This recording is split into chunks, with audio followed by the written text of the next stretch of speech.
É doutorado em Filosofia Política pela Universidade Católica, onde é professor. Tem vasta obra publicada sobre filosofia, história e questões da cidadania. Preside ao Instituto de Democracia Portuguesa, cujo presidente de honra é Dom Duarte Bragança. É o porta-voz, é o coordenador nacional do novo partido chamado Nós Cidadãos e, tal como já dissemos aqui na semana passada, até ao verão a Antena 1 vai tentar trazer aqui todos aqueles que se candidatam pela primeira vez às legislativas deste ano. Sr. Professor, muito obrigada por ter vindo. Porquê esta escolha musical de Olinda e este movimento perpétuo associativo? Em primeiro lugar, pela grande qualidade que tem a música do grupo de Olinda e as letras do Pedro da Silva Martins, que são reconhecidas não só em Portugal como no Brasil. Mas em segundo lugar também, porque, como eu lhe dizia há pouco, assim, Maria Flor, eu tive um programa de rádio onde tive, nas entrevistas que fazia, tive a ocasião de conhecer a Ana Bacalhau, que na altura... A Rádio Europa, uma rádio que já não existe. É verdade, foi integrada. Exatamente. Isso mesmo. Era 90.4, em Lisboa. Exatamente, da Antonieta, que era a diretora, e sempre com muito bom acolhimento. E então, nessa altura, eu já era adepto e fiquei a conhecer pessoalmente, sendo que este movimento perpétuo associativo... Tem esta ideia de dar a volta a isto, não é? Por um lado, por outro lado, exprime também, à parte da insatisfação e dar a volta, exprime aquelas dificuldades que a nossa população sente quando se quer inscrever, não é? Como diz o José Gil, o povo português tem dificuldade em inscrever-se. Isto é um lado positivo, quer dizer que tem dúvidas, tem desconfianças quanto às pessoas, às ideias, isso é bom, ter espírito crítico, mas é preciso, como diz a canção, dar a volta a isto. Muito bem. Este fórum de reflexão política a que o senhor... pertence, ainda antes de irmos ao Nós Cidadãos e para percebermos a gênese do partido, este Instituto da Democracia Portuguesa nasce da contestação que aconteceu por causa da construção, não construção, afinal de contas, do aeroporto da OTA em 2007, mas é aí que se forja o Nós Cidadãos. É um dos elementos principais, mas claramente não é o único. O IDP tem elementos de todas as convicções, eu diria concretamente, as pessoas que pertencem ao Bloco de Esquerda, até pessoas que pertencem à direita conservadora, porque todas elas coexistem. É um think tank. Seria um think tank se o país corresse bem, isto é, estaria a fazer os seus estudos e diagnósticos. Mas como o país não corre bem, o que aconteceu foi que nós todos, independentemente dos diagnósticos e dos livros que continuamos a publicar, saiu o Plano C, é uma obra de referência editada pela Bertrand em novembro de 2012. Em setembro de 2012, como se lembra, em 15 de setembro, nós tivemos o equivalente da nossa Praça Maidan ou da Praça Taksim. Aquela enorme manifestação. Enorme manifestação que, embora tenha sido convocada por uns setores, foi claramente uma manifestação da cidadania. Não se pode dizer que tenha pertencido a nenhuma força política. Nós, no IDP, tirámos as nossas conclusões e em janeiro de 2013 estávamos a convocar o chamado encontro de Miranda de Corvo, onde estavam pessoas como o Paulo Moraes, o José Veludo, enfim, outras pessoas. Antigo dirigente da UGT. Sim, isso é verdade. E o certo é que todos esses movimentos, uns mais expressivos, outros menos, contribuíram para a ideia de que em junho de 2013 nós deveríamos criar uma formação política para concorrer a eleições. O nome Mas, nós portanto, surgiu vamos lá ver. Este Instituto da Democracia Portuguesa continua a existir e tem existência própria, mas não haveria Nós Cidadãos sem IDP. O que acontece é que não haveria Nós Cidadãos sem IDP, mas só haverá Nós Cidadãos para além do IDP. E foi isso que aconteceu, e hoje em dia são duas instituições diferenciadas, uma mantém os seus estudos e conferências. E as pessoas, nestes corpos sociais do Instituto da Democracia Portuguesa, estão, entre muitos outros, o general Garcia Leandro, Fernando Nobre, da AMI, que já foi candidato presidencial, o juiz Rui Rangel, Rui Moreira, o presidente da Câmara do Porto, o ator Virgílio Castelo. Essas pessoas também estão contaminadas, no bom sentido, com o Nós Cidadãos, ou não? Não necessariamente. Não necessariamente, porque primeiro o Nós Cidadãos, ainda como sabe, não teve a sua legalização, não é? Sim. E depois nós achamos que, ao contrário de um think tank, de um instituto, o nome diz tudo, não é? Sim. Um instituto, uma entidade mais pesada. Exatamente. Um movimento ou um partido político nasce, por assim dizer, de baixo para cima, nasce da expressão das populações, as mais diversas, e foi isso que nós fizemos, utilizando aquilo que se revelou desde há 10 anos para cá, decisivo, que são as redes sociais, para de uma forma, pensamos nós, criteriosa, ir encontrando pessoas em todo o país, tanto assim que, a partir do núcleo de 30 pessoas que se conheciam, ou 40... Já estão em cerca de 100 de uma centena de cidades. Sim, talvez até mais, não quero dizer que todas tenham o mesmo peso, mas claramente há uma representatividade nacional. Professor Mendo Henriques, o senhor é monárquico. Este partido Nós Cidadãos, como é que lida com esta questão de regime? Não, e se me perguntasse outras coisas, se eu era benfiquista ou se eu era cristão... Mas isso aí tem menos influência, talvez, não? São convicções pessoais, não tem importância, claramente, é isso. Acho que é um não assunto. Do ponto de vista do nós, não há qualquer referência. Pronto, é isso, exatamente. Também se diz equidistante, aliás, não se diz equidistante, diz que está entre o PS e o PSD. E eu gostava de saber se é equidistante entre um e outro. Eu acho que a linguagem de esquerda e direita é uma linguagem que interessa sobretudo aos politólogos. A esmagadora maioria dos portugueses, como eu, a Maria Flor ou qualquer pessoa que nos escute, ninguém quer andar com, enfim, na lapela, eu sou de esquerda ou de direita. As pessoas querem ver os seus problemas cotidianos. Mas antes ainda da questão da esquerda e da direita, o professor é que enunciou que o Nós Cidadãos estaria ali no centro-centro-centro, entre o PS e o PSD. O que nós queremos dizer com isso é que isso decorre da métrica das abstenções. Nós verificámos precisamente, desde as manifestações do 15 de setembro de 2012, isso foi acompanhado do abstencionismo crescente nos atos eleitorais. E quem é que se abstém? Basta ver os números. As pessoas que tradicionalmente votavam no PSD e no PS. Os outros partidos mais pequenos mantêm o seu eleitorado. Então, esse é de facto o nosso eleitorado.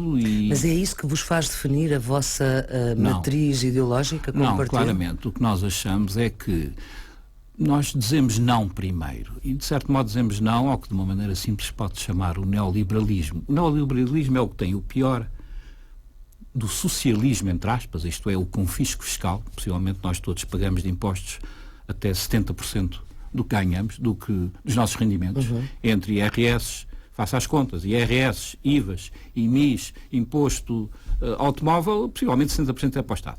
Bem, se há propriedade privada e 70% do que é nosso vai para o Estado, chama-se socialismo, tecnicamente. E depois temos o pior do liberalismo. O pior do liberalismo, expresso nos governos, não só Passos Coelho, mas anteriores a Sócrates, é a lavar de mãos do Estado. É o Estado a querer desmontar a social-democracia, é o Estado a entregar às PPPs grandes negócios nacionais, e isso é o pior do liberalismo. Então para nós, dizer não ao liberalismo é dizer não a estes dois males. Nesse sentido, nós achamos os verdadeiros representantes da social-democracia. E como é que pretendem-na refundar? Bem, naturalmente que, sobretudo, não o fazemos sozinhos. Eu costumo sempre dizer que nós temos um nome que é um programa. Isto é, não sou eu que digo. Isto significa, e até pelas muitas nossas ligações, que os estudos e os diagnósticos que nós vamos buscar da área económica, da área politológica, da área da reforma da administração, da economia do mar, das relações europeias e lusófonas, o país está cheio de gente que estudou os assuntos. Existe um enorme know-how e conhecimento em muitas áreas, como é sabido. O problema é? O problema é operacionalizar esse know-how. O exemplo típico, por exemplo, é a economia do mar, ou a economia azul, também chamada. Sabe-se o papel pioneiro, até, que levou a ser chamado para Bruxelas os nossos especialistas, Peter Cunha e outros. Sabe-se a boa identificação que existe de que, no futuro, um país como Portugal tem que depender do mar, não só para a sua alimentação, para os recursos minerais, para ser uma porta de entrada na Europa dos transportes intercontinentais. E realmente, se formos comparar estes diagnósticos que estão em todo o lado, para quem se interessar, o que é que se fez é muito pouco. Então falta vontade política, e isso tem a ver, voltamos à questão do neoliberalismo, de políticos interessados em planos a 6 meses, talvez a 1 ano, nem sequer nos 4 anos da legislatura pensam. E, portanto, tal como noutros países europeus, é preciso, e como diz a nossa equipa de Olinda, é preciso dar a volta a isto. É preciso encontrar uma capacidade de selecionar no conhecimento as vias que nos ajudarão a ter uma vida mais próspera. Professor Mendo Henriques, juntaram-se outros nomes ao Nós Cidadãos, nomeadamente Pedro Quartim Graça, que já foi deputado do PSD numa coligação com o PSD de Santana Lopes. Esteve para estar António Capucho como cabeça de lista para as europeias, mas depois vocês não concorreram às europeias e creio que será afastado do partido. O cantor José Cid, quem é que neste momento o Nós Cidadãos tem consigo? Eu terei muito gosto, ou outra pessoa do nosso movimento, falar-lhe disto dentro do mês, porque nós até ao Congresso não vamos absolutamente... Congresso que era para ser em dezembro do ano passado. Tem toda a razão. Portanto, houve... não é por falta de diligência da nossa parte. Mas de facto organizar um partido não é uma coisa fácil também, não é? Não, acho que toda a gente reconhece isso, não é? Uma vez que nós não somos, nem queremos ser políticos profissionais, temos as nossas vidas, mas temos também a nossa convicção cívica de que devemos avançar. Eu queria perceber que rostos estão, quem deixou de estar, quem poderá estar... Olha, uma coisa é certa, nós vamos, penso que surpreender as pessoas ao apresentar nomes, não só novos, mas nomes de pessoas novas. É muito possível que um dos nossos candidatos venha a ter 18 anos, o candidato pelos Açores, vai ser certamente uma surpresa, talvez, vamos ver, talvez venha a revolucionar o panorama dessa região autónoma. É muito possível que nós tenhamos conversações com o movimento Juntos pelo Povo da Madeira, que está em condições de eleger também um deputado pela região autónoma, e depois quer no Grande Porto... Mas cada um vai por si. Vamos ver, foi o que eu disse. Esta minha prudência compreenda naquilo que eu estou a dizer tem o facto de não estarmos ainda legalizados. E como se costuma dizer, antes de chegar não vamos vender o leite antes de chegar ao mercado. Sim. Mas, portanto, existem conversações nesse sentido. Ainda falta ver se as assinaturas estão todas em condições no Tribunal Constitucional. Isso estão, com certeza. E vocês entregaram mais do que as necessárias para qualquer eventualidade. Uma das referências é também... não sei se sua, não sei se do Instituto da Democracia Portuguesa, não sei se do Nós, o General Ramalhianes. O senhor foi um dos organizadores de uma homenagem que foi feita ao General Ramalhianes no 25 de novembro do ano passado. Mas isto também aqui suspira, também aqui nada tem a ver com o partido? Não, nada tem a ver com o partido. O General Ramalhianes é claramente uma referência moral, eu diria, para todos os movimentos e partidos portugueses. Mas se eu lhe pedisse, por exemplo, referências políticas em Portugal, além do General Ramalhianes, quem me dava mais? Está a referir-se a nomes consagrados? A nomes que os senhores se identificam, a maneiras de fazer? Mais uma vez, é mais fácil dizer com quem é que nós não nos identificamos. A nossa, digamos, as nossas equipas de imagem inventaram a figura de António Pedro Passos Costa, que, como pode calcular... Sim, é uma junção dos nomes deles os dois. Nós não nos identificamos com estes arcos de governação. Queremos que toda a Europa, do modo geral, e em particular a Europa do Sul, quer com movimentos que são radicais de esquerda, que nós achamos que são bons dos diagnósticos, mas são maus nas soluções, como o Podemos e o Syriza. Sim. Quer com movimentos que são radicais também nos diagnósticos, como os Ciudadanos em Espanha, mas que têm soluções que para nós são de transição mais interessantes. Nós achamos que primeiro é preciso uma enorme renovação de uma classe política que se deixou desgastar, o que é normal, porque veio do profissionalismo da política. Quando nós temos os generalianos como referência moral, também podíamos ter um falecido como Sá Carneiro, ou poderíamos ter um homem como Sousa Tavares, que realmente terminou como deputado do Partido Socialista. Mas nós queremos... Francisco Sousa Tavares. Sim, sem dúvida, Francisco Sousa Tavares. Mas, por exemplo, quando agora está a surgir, ele já era nosso conhecido e está a colaborar connosco, o Manuel Arriaga, um jovem muito que vem de Nova Iorque e está por cá e que está a ajudar-nos... E que quer um parlamento de cidadãos? Na reinvenção da democracia? Sim, essas ideias vêm de trás. O que é importante é que não podem ser as madraças, digamos assim, partidárias, a inventar parlamentares que depois fazem figuras para lamentar, como aquele jovem deputado que veio dizer que não há direitos adquiridos, não é? E isso para nós não se trata de embirrar ou de aprovar pessoas, mas trata-se de que, se quisermos de facto ser estadistas, temos que respirar fundo. Não ficarmos, por assim dizer, obcecados com dar a resposta imediata, mas caso por caso, das grandes questões político-económicas portuguesas, como seja a segurança social, como seja as questões da saúde e da educação, como seja, e sobretudo a questão dos vários tipos de endividamento, nós temos que respirar e perguntar, bem, mas afinal queremos ser um país como uma equipa ou não? Somos um país, somos uma equipa, antes de começarmos a fazer divisões ideológicas e de simpatias ou antipatias pessoais, temos que encontrar uma linha de rumo, e foi isso que nós procurámos fazer, chamando personalidades a colaborar no nosso programa político, e mais chamaremos. Mas, portanto, quase que parece que são os deserdados, digamos assim, do Bloco Central. Ou seja, se não houvesse o Nós Cidadãos... Não diga isso do porque... Bloco Central não é do Bloco Central Governo, mas dos partidos do Bloco Central. Se não houvesse Nós Cidadãos, o professor Mendes Henriques ficava sem saber onde pôr o voto. Eu nunca pertenci, nunca fui filiado a um partido. Outras pessoas nossas são, isso para nós é completamente indiferente se viemos de forças de esquerda ou mais conservadoras, tipo PSD.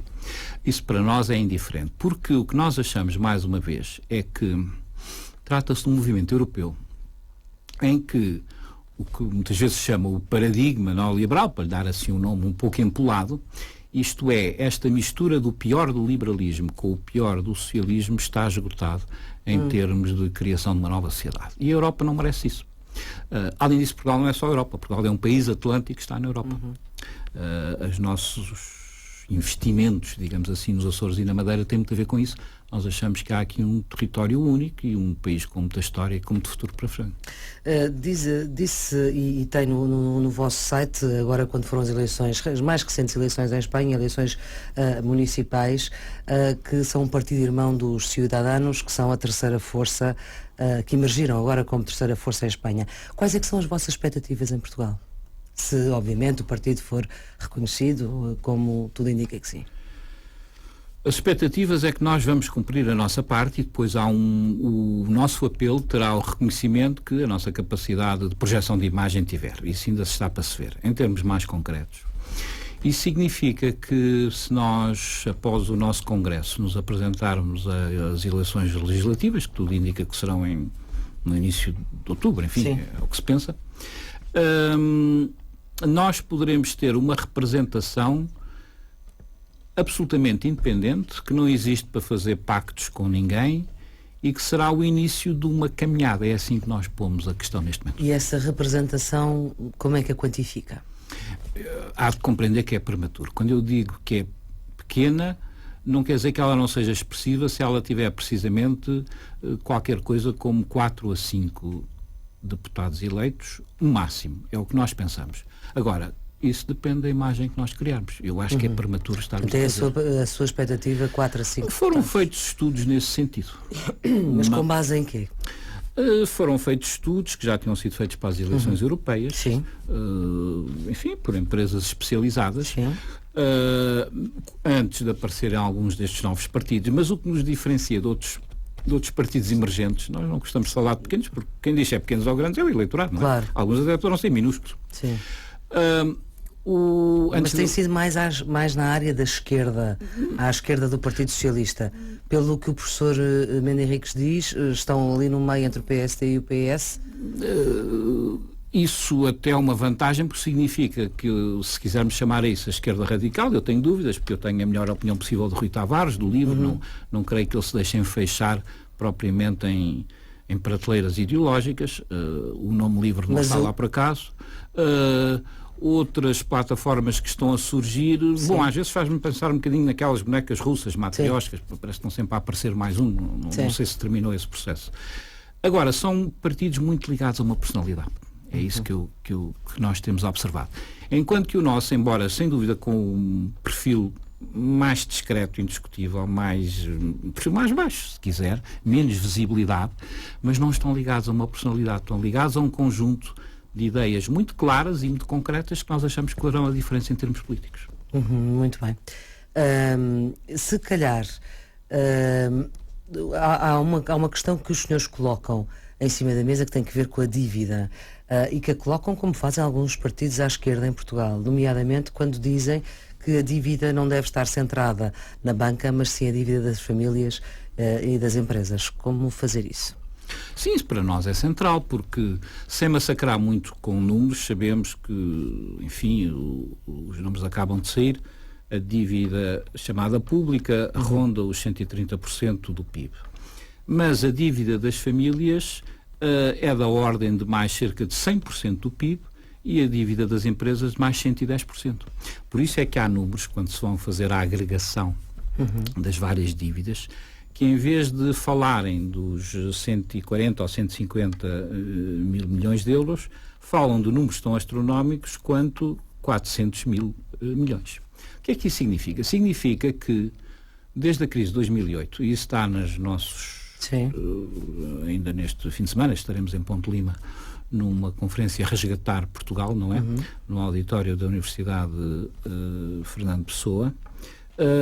E significa que os esforços desde 2008 são esforços para, primeiro, salvam-se os bancos. E depois logo se vê o que é que se faz com as empresas e as famílias. Ora, o que tem acontecido... Sim, eu já percebi que querem fazer o contrário. Estou a perguntar como é que os senhores fazem o contrário. Em 3 fases. Isto é, claramente, por um lado, é preciso, primeiro, reestruturar as dívidas, e já lhe dou um exemplo concreto das empresas ou das famílias. Em segundo lugar, é preciso... Portanto, assumem como ideia forte a reestruturação da dívida? É uma parte só. A outra chama-se poupança e a outra chama-se renegociação. Eu dou-lhe um exemplo. O que é que significa renegociar a dívida? Suponhamos que eu tinha uma dívida à Vodafone. Eu não sou... Pronto, é uma empresa operadora de telemóveis para não fazermos. Não tenho, não, acho que não tenho. Mas a Maria Flor também tinha uma dívida e aqui nesta sala há mais uma pessoa que tinha. E cada um de nós tem um problema para resolver. Os nossos planos é que deve haver mecanismos de que nós 3 ou 30 pessoas ou 40 pessoas que têm o mesmo tipo de dívida devem se agregar como uma unidade e assim, o que é que acontece? Reforçam o seu poder negocial perante as entidades. Porque a dívida passa a ser maior e, portanto, a entidade credora... Exatamente. Isso é um caso típico de, por assim dizer, renegociar. Reestruturar significa... Mas isso dá bastante trabalho. Não, mas está a ser feito. Já está, há pequenas experiências e temos equipas no terreno que já estão a experimentar isso. As equipas do Nós Cidadãos? Não nasceram Nós Cidadãos, mas trabalham connosco. Por exemplo, as equipas do CELTOS, uma organização, uma associação do Dr. João Gil Pedreira, que eu, aliás, recomendo vivamente. Ele está muito... Ele não pertence formalmente, ele tem aconselhado uma série de entidades e isto é um caso muito concreto, está a ver. Ou então o ponto de vista das empresas, não é? E eu ligarei isso à questão da segurança social que para nós é decisiva. Por exemplo, quanto é que paga a EDP Energias Renováveis, quanto é que paga de segurança social por ano? Paga um X por cada trabalhor. Sim, mas tal como a Maria Flor vai ficar chocada ou surpreendida, paga qualquer coisa como 54 mil euros por ano. Possivelmente um grande restaurante também paga 54 mil euros. Porquê? Porque a EDP Energias Renováveis fez o outsourcing de todos os seus funcionários, digamos assim, e portanto tem só meia dúzia de contabilistas, administrativos, diretores. E, portanto, mas qual é o volume de negócios de faturação da EDP? É a partir daí que vocês querem reestruturar a EDP Energias Renováveis tem uma faturação, tinha em 2013 da ordem dos 1.400 milhões de euros. O restaurante, não sei, vende para aí 140 mil. É justo que uma empresa como esta pague o mesmo que um restaurante que tem 1/1000 do seu volume de faturação. O que estamos a dizer está a ser aplicado no Brasil. E na Dinamarca, creio. E na Dinamarca, no fundo... Mas já essa ideia agora tem havido um debate muito intenso sobre a sustentabilidade da segurança social e ela tem vindo... Sim, mas repara o que é que faz, por exemplo, uma ministra como a doutora Maria Luís. Vem tipo pesadelo, talvez a polícia má, dizer é preciso cortar. Mas só falta, depois é corrigida, vem o polícia bom, mas só falta ir ao porquinho milheiro das crianças, não é? Porque realmente atacam as empresas, atacam as famílias e não saem deste círculo completamente vicioso de que é preciso tirar a umas famílias para dar e eventualmente um pouco menos a outras. E portanto, se fôssemos ao volume de negócios das empresas, o problema estaria resolvido? Em vosso entender? Temos estudos sobre isso e alguns são públicos, outros estão em vias de ser publicados. Ou seja, isso permitiria diminuir a TSU, permitiria seguir o princípio de quem menos vende é quem menos paga. E, portanto, até haveria muitas pequenas empresas que não pagariam rigorosamente nada, estariam isentas, quem é que iria pagar? As grandes empresas que vendem bens não transacionáveis, vamos ter às RENs, às Galpes, às EDPs, e que têm que contribuir para o todo nacional. Um dos vossos tópicos de reflexão também é exigir à Europa condições de garantia de permanência no euro. Caso contrário, encaram a saída de Portugal do euro? Portugal, tal como outros países, tem uma identidade que não se esgota em pertencer, na Europa, sem dúvida, e em pertencer ao Eurogrupo. E, portanto, a adesão ao euro é uma adesão que agora não se vai discutir. Temos a certeza que trouxe benefícios, mas, tal como aos casamentos, não tem que ser eterno. Porque estamos a falar do bem, digamos, neste caso, dos parceiros do euro. Nós acharíamos que era muito bom que continuasse o projeto europeu com o euro, mas não pode ser a qualquer custo, como se está a ver.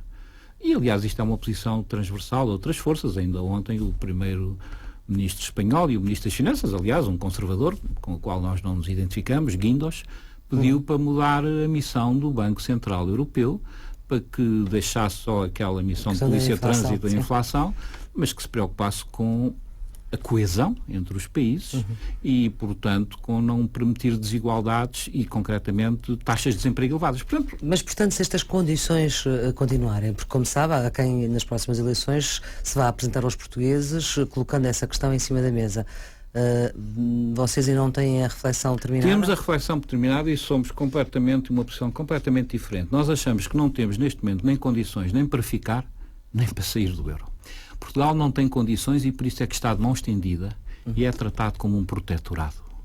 Mesmo sem a Troika cá? Mesmo sem a Troika cá, como muitas vezes disse o professor Adriano Moreira e outros observadores, o Zé de Lima Maltês, são expressões que eles utilizam e com a qual nós achamos que é correto. E o Dr. Paulo Portas também? Eventualmente, só que ele faz parte talvez dos protetores, não propriamente dos, digamos, que está dos dois lados. Num dos textos do vosso site, porque vocês vão colocando, à medida que vão acontecendo factos, vão colocando as vossas posições, fazem uma avaliação muito crítica dos mandatos de Cavaco Silva, dizendo que ele se comporta como um presidente partidário que nunca se distanciou o suficiente do seu partido de origem. O Nós, Cidadãos, tem candidato presidencial já? Daqueles que se conhecem? Nós consideramos que os candidatos que estão a aparecer, e alguns deles de imenso valor, nós receamos que alguns deles... Como, por exemplo, deles, quais são os que têm imenso valor? Não tem imenso valor. O Dr. Sampaio da Nova, não tem qualquer dúvida, o valor intelectual. O Dr. Paulo Moraes tem dado com muita coragem, tem exposto casos de corrupção e com o sacrifício pessoal. O que nós achamos é que muitas vezes não sabemos, estamos perante aquelas corridas chamadas de fundo ou de meio fundo, em que os corredores chamados lebres, não é? Correm primeiro, que é para acelerar o ritmo, mas depois os verdadeiros, os vencedores só aparecem depois. Nós achamos até se não haverá aqui uma diminuição das legislativas com esta pré-campanha presidencial, que é fora de si. Muito junta, não é? Sim, mas está deslocada, não é? Por outro lado, achamos que os poderes presidenciais não têm nada a ver com o que eram há 15 ou há 20 anos, são muito diminutos. Devem ser mais intensificados? A nosso ver ainda deviam ser ainda mais simbólicos. As sociais-democracias europeias que funcionam têm... A Alemanha, por exemplo, tem um presidente com poderes residuais, não é? É eleito no Parlamento, é isso que defendem? Não é para nós importante. O que é importante é claramente a participação da cidadania, a renovação dos representantes, as formas de democracia participativa e ministros e responsáveis por cargos públicos que estejam sujeitos a uma lei que tem que ser nova, de responsabilização civil e criminal, caso houver gestão danosa, que não é o caso. Temos uma justiça que está a funcionar. Um psicanalista conhecido comparava a queda da Casa Espírito Santo, ou do Dr. Ricardo Salgado, ao regicídio. Porque se... E o senhor é um especialista em regicídio? Eu sou. E eu gostei da comparação por isto, porque, de facto, se o rei é o dinheiro, se o rei do dinheiro é morto, entre aspas, é eliminado, o regime está a cair. E de facto nós vemos confirmações que são absolutamente assustadoras, como aquela que veio ontem do do revisor de contas suíço Boutique, é uma coisa do outro mundo, não é? Que recebeu cartas para falsificar. Então, há aqui uma podridão muito grande e no Nós Cidadãos as pessoas juntam-se a nós porque percebem, bom, aqui está alguém que não tem... Mas, professor Mendes Henriques, a minha pergunta era sobre presidenciais. Não é um não assunto por isso, porque eu disse, por isso é que eu estou a insistir. Para si, neste momento, é um não assunto? É um não assunto, porque as legislativas é que são marcantes, determinantes e estão primeiro no calendário. Muito bem. Professor Mendes Henriques, muito obrigada por ter vindo aqui a esta entrevista na Antena 1, que pode ser vista, como sempre, na RTP Informação no sábado à hora do almoço, no domingo na RTP2 pelas 11h30 da noite. E roubo mais um minuto só para dar conta e agradecer o facto de o júri da SPA ter eleito, a SPA, que faz este ano 90 anos, a Sociedade Portuguesa de Autores, ter eleito este programa como o melhor programa de informação da televisão e, portanto, para si, que ouve e que o vê, o nosso obrigado. Vai aqui parte da equipa, não podemos dizer todos, na documentação Carla Dias, a produção na rádio é de Carla Pinto, a produção de